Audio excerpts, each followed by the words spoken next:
Komitmen netralitas TNI disampaikan Kepala Staf Angkatan Darat Jenderal TNI Maruli Simanjuntak di Makassar, Sulawesi Selatan.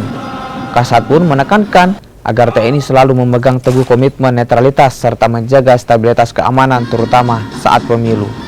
Selain itu, Kasat juga meminta jajarannya untuk meningkatkan kewaspadaan terhadap berbagai potensi kerawanan. Itu kan sudah berulang kali itu sudah melakukan koordinasi dari mulai pusat di Kodam-Kodam dengan Polda. Saya kira mudah-mudahan kita siap untuk mengamankan pemilu dan saya yakin masyarakat sekarang juga sudah mulai mengerti tentang bagaimana pemilu. Pembelajaran sudah proses.